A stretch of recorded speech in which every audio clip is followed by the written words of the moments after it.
Hello, everyone, and welcome to the Council to Prevent Opioid Dependence webinar today. This is the first webinar in our series of webinars addressing alternatives to opioids for managing pain. And so today we are very pleased to have with us Victoria Mutahar.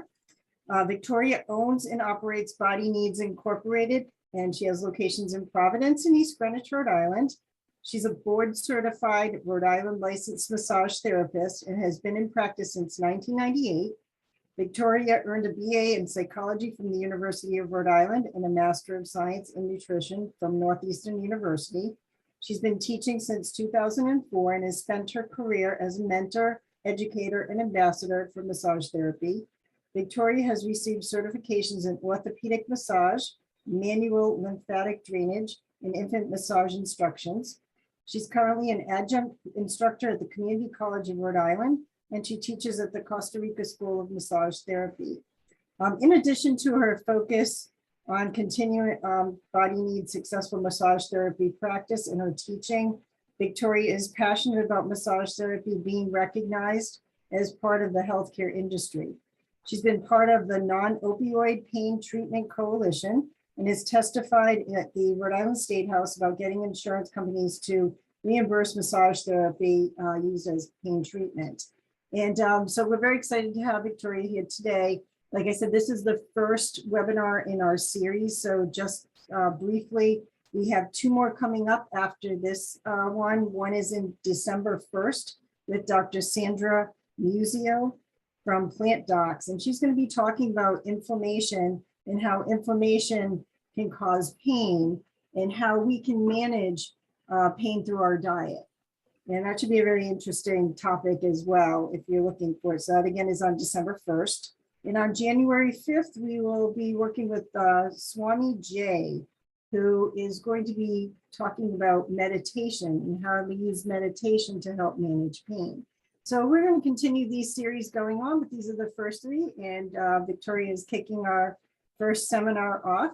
And so welcome, Victoria. I'm going to hand it over to you at this point so you can tell us all about massage therapy and the benefits of massage therapy in treating pain. Thank you. I'm happy to be here. So massage therapy, I'm sold on it. I've been practicing for 25 years.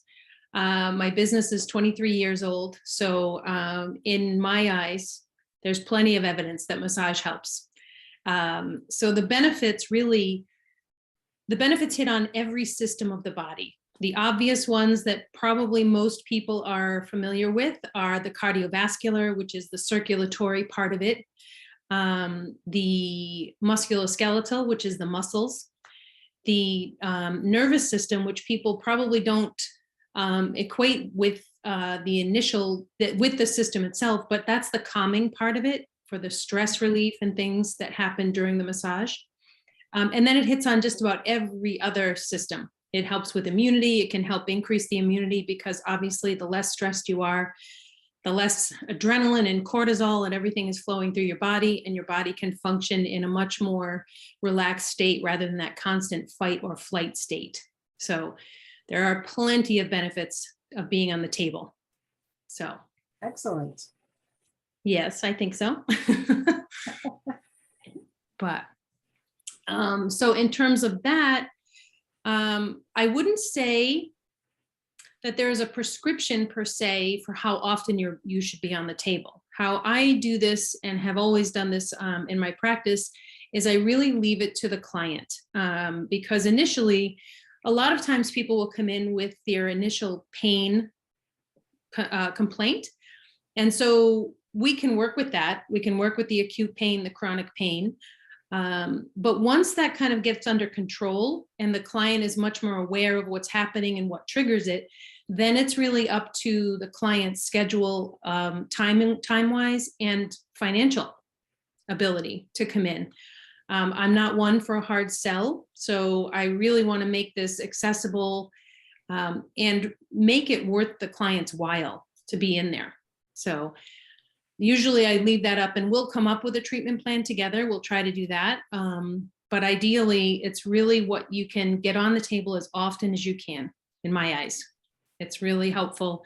for lots of different issues. Aside from just pain, I think everyone should make it part of their healthcare system.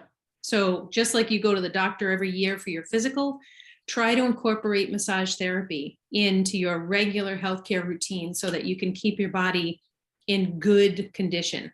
And it can help with preventative issues as well, especially if you're doing some athletics or exercising, things like that. So there's lots of different ways you can use it aside from just the pain bit. Now, there are different types of massage therapy too, right? So which ones are really more just feel good versus really being able to make a difference in respect to pain management for like lower back pain or for neck pain? So when I teach, the foundation of every massage is Swedish massage, which everyone calls, just a Swedish relaxation. So it's kind of a misnomer because those 5 basic strokes that you learn in Swedish can be applied with lots of different pressure and speeds. So they can be a very therapeutic effect to it rather than just what people equate to spa massage. It can certainly be that. But Swedish massage can be a very effective treatment, even with pain and different things. But I think what most people are familiar with are deep tissue, myofascial, and there's other techniques like craniosacral, which is a much more gentle technique, but usually associated with different ailments and complaints of pain. Myofascial is, I think, very effective to work with because it works with myo meaning muscle and fascial meaning the fascia. So our body has fascia everywhere in it. It's really funky. As a matter of fact, research is out that fascia could be considered another organ in the body. I call it the glue of the body. So it wraps itself around every single muscle fiber, every muscle bundle, every organ. It goes around everywhere. What it does is it responds to heat. So when you get a massage and you warm up the body and you soften the fascia, it will release a lot of that hold on all of the muscles and allow for increased circulation, getting all that old stuff that had been trapped in the area, in the muscle or the area, let it move with the circulatory system and get refreshed. So the myofascial can be very effective, as well as integrative work. So integrative work I love because what it does is it takes a lot of the different techniques that therapists are trained in and they combine, and so that you're not just getting one specific thing happening. So you could get some myofascial, you could get some cupping in there, you could get some Swedish, because I think in every massage there should be an element of relaxation, because really you want the body to respond by calming the nervous system. If the nervous system is constantly running, it's not going to do much. You really want to make that happen because that's where pain responds. The nervous system is where our pain response comes in. Mm-hmm. So, you talk a little bit about cupping. What is cupping beneficial for? I think it's beneficial for releasing the fascia. It can get deep pretty quick. So if you have an area on the body that is very, very tight and adhesed, which is stuck together, the cupping, you can put a cup on the area and it will basically suck up the skin and the tissue underneath it. You leave it there and you'll notice a red ring. It looks like a mild bruise, basically.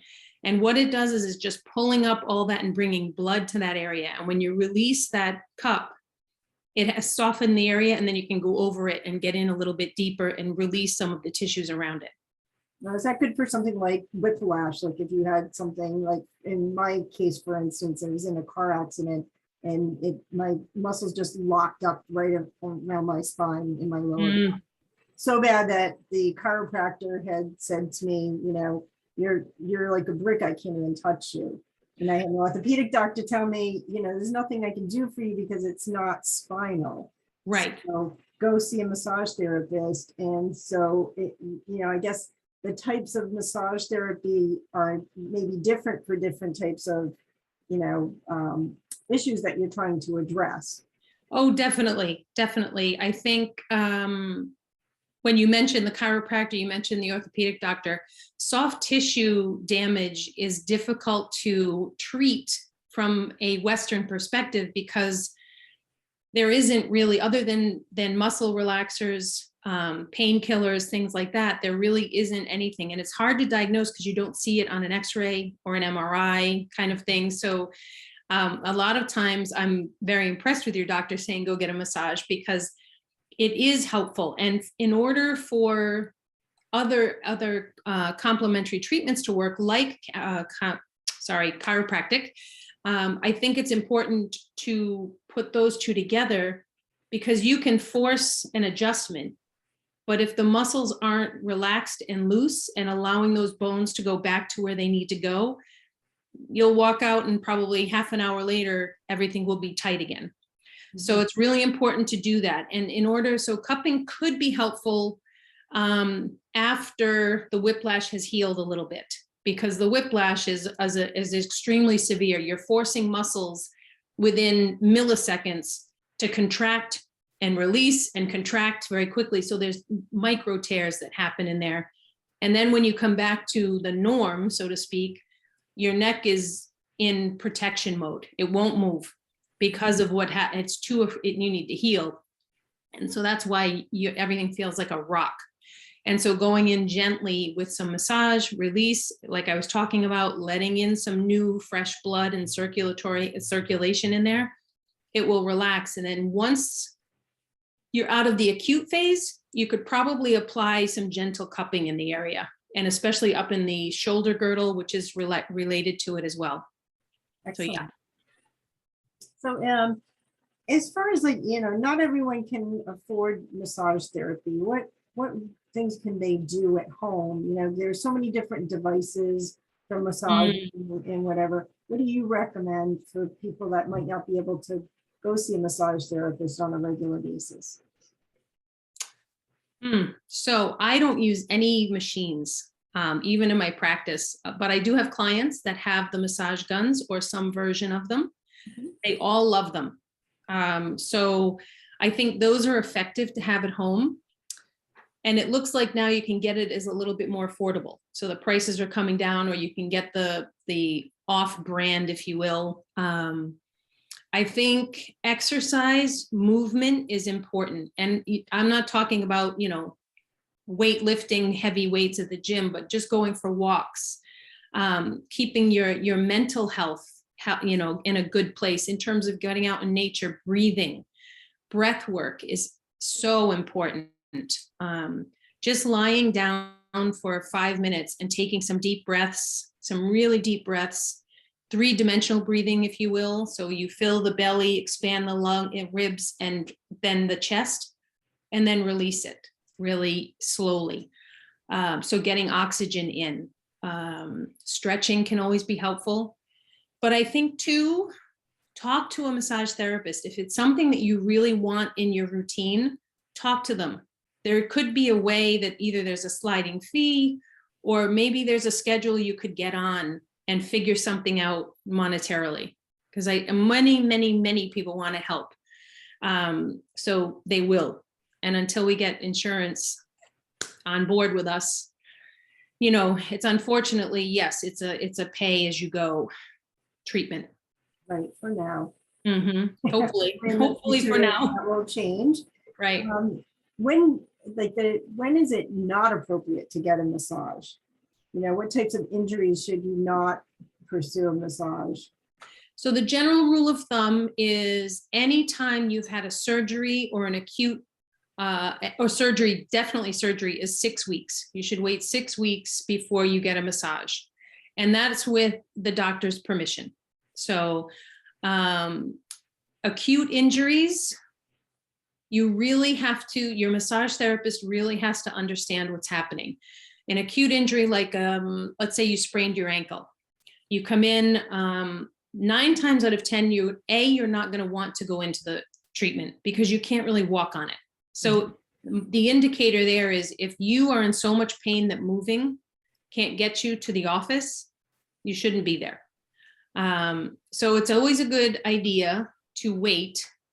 If it's that severe that you're in that much pain, you need to see your doctor first. and get clearance from them to see if they know. I mean, and this is not a bash on the medical system, but a lot of doctors don't really know about massage and what it can do. So oftentimes they'll just say, yeah, go ahead. It can't hurt anything. So an example is, I had a client who tore their Achilles. And I know it, came into my office and just said they felt something when they were playing basketball. And so got onto the table and he wanted me to work on his legs first. And so I draped his leg and his whole calf was black and blue. And I said, when you say you felt something snap, and I just laid my hand on it and the heat and everything was coming. I said, you need to go to the ER right now. This is not something I'm going to work on because of the circulatory. So circulatory massage can be dangerous for some. That massage therapist really has to understand what's happening in the body and do a thorough intake. And if you're on circulatory meds, blood thinners, things like that, we want to make sure we know that. And talk to me about what we should look for in a massage therapist, because not all massage therapists are the same. First and foremost, you're going to look for a massage therapist that works in the type of treatment that you are interested in. I will say there's a lot when you look at menus of services that says Swedish massage, deep tissue massage, and it'll separate them. I don't think the average consumer really understands deep tissue in the sense that it is taught, because it can hurt. It just sounds like, oh, I'll get deep work. And a true deep tissue can hurt. So it's, people get on the table and say, whoa. So you want to look for someone that can explain things to you. That's going to be, I think, be honest with you and upfront and explain each technique. I like to look for therapists that work with time frames rather than techniques, because we're trained in so many different things. I have never stayed with one technique in a massage. There's too many things that are happening and to understand. So looking for that, and looking for a massage therapist that, if you're in for the clinical aspect of it, that works with function. So understands how the body functions, the anatomical aspect, the physiological aspect, and they're going to work with you in terms of that. Because just sitting at a desk all day in our computers, we're a very forward motion society. So we're very tight and very tense a lot, and everything is fast. So how do we slow down? Are we able to just lay down for even 30 minutes and get taken care of? It's really important that you talk with them and you connect with that massage therapist too, so that you're comfortable. So ask a lot of questions. Excellent. Well, what about the benefits for your mental health of having a massage? Right? And for someone who hasn't had a massage, kind of walk them through the process and kind of what they would experience when they go for a massage. So when you come to our office, as a first-time client, you will be greeted and taken into the treatment room, and you will fill out a very, very complete health history form. And the reason for that is because we tend toward the clinical aspect of things, and we want to understand the whole history within reason. We don't need your whole medical history, but we want to know what we're up against and what it is you are there for. Then you're going to talk with your massage therapist and tell them what it is you want, and come up with a treatment plan together. It really only takes about 5 minutes, 10 minutes. That sounds much longer than when I'm talking about it. And then they're going to get you onto the table. So ideally, you as a client coming in, you will have to, you want to be comfortable the whole time. And that's what we want you to be comfortable with. So you're going to get on the table, get as undressed as you're comfortable with at all times. And this should be in any office, I hope. And you'll be underneath a sheet, probably a blanket for warmth. And you're draped the entire time. So the only part of your body that is out of the drape in a massage is the part that's being worked on. And then it's put right back into the drape, and you're covered the whole time. So you'll come up with what you want worked on. And then your job on the table is to be a rag doll. Relax. There's no obligation to talk with the therapist, other than maybe they'll check in. Mhm. on pressure, or if anything is uncomfortable, I always encourage people to speak up. Always. If you're not happy with something that's happening or you're curious, ask a question. And then you'll go through the treatment, whether it's 30, 60, 90 minutes. We have 2-hour treatments. But so yeah, so you're really just, your job right there is to just breathe, relax, and just go where you want to go with it. And just take it all in. And ideally, the massage therapist is going to follow that lead and let you be where you want to be. Right. And a lot of data is starting to show how massage therapy is beneficial for things like anxiety and Mm, and stress, and reducing your anxiety and stress. At least, yeah, that like hour on the table was just a time to just let everything go. right, And right. And your phone is off, right? So we'll encourage you to turn your phone off, unless some people have and get anxiety with not having their phone. So ideally it's that, what's going to make you comfortable. And if your phone has to be on, okay, just let's lower it to, where as long as it can be. And yeah, that's your hour of self-care. It's so important to take care of yourself, because if you can't take care of yourself and you don't feel good, you're not going to be any good to anyone outside. So that's the important part. right, exactly. Yeah. And so, as far as like letting people know, is there anything else that you would like people to know about massage therapy that we haven't talked about? I know, are there specific conditions that you highly recommend it for, or, I think it's the perfect therapy for back pain, neck pain, any mobility issues around your joints and things like, frozen shoulders, things like that.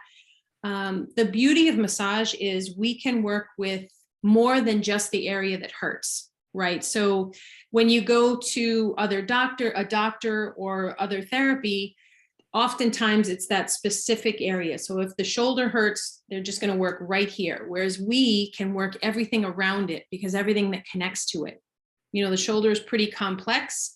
So you have to work the chest, the arms, the back, the neck, because it's all connected. So it's that old song, right? The knee bone's connected to the right, same thing with the muscular system. So when everything kind of locks down and gets tight, it's great for anything mobility wise. Your back hurts, you can't bend forward. I think massage is really important for that.